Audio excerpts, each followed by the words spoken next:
Nous allons apprendre à tracer des droites sécantes perpendiculaires passant par un point. Pour réaliser ces tracés, il te faut une règle, il te faut une équerre, un crayon à papier bien déguisé, tu te souviens, une gomme éventuellement au cas où tu te tromperais, un aiguise-crayon bien entendu.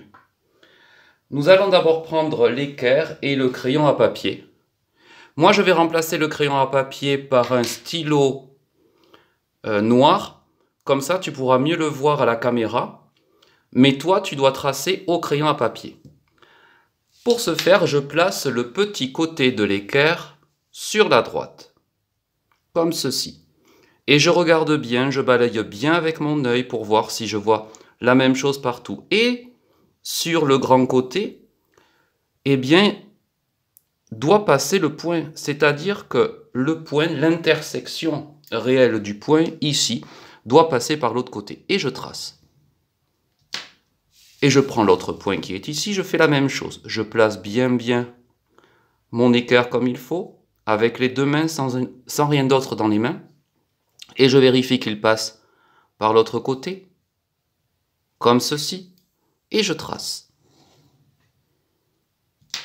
Même chose pour ce point-là.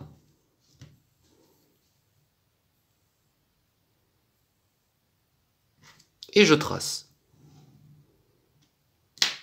C'est exactement le même positionnement pour ce point-là. Et seulement après, je prends mon crayon à papier et je trace.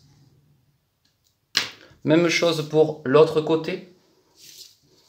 Je prends l'équerre, je la positionne à deux mains, en n'oubliant toujours pas de bien regarder tout le temps ici et en même temps là.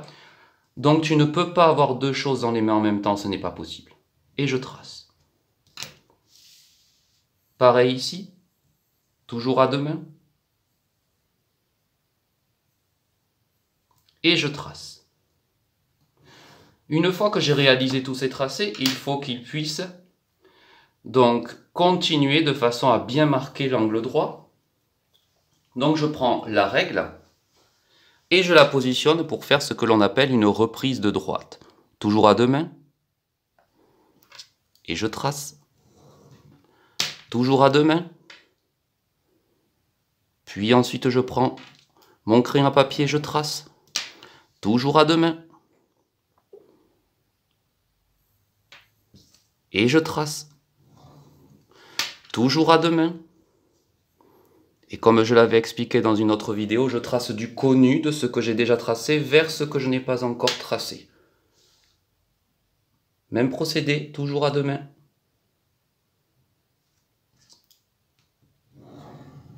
Et encore à deux mains.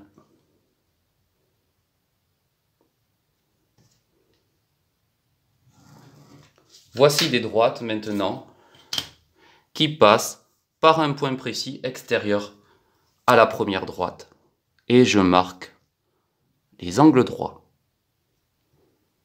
Et je remarque bien entendu que toutes ces droites qui sont perpendiculaires à celle-ci, entre elles, elles sont toutes parallèles.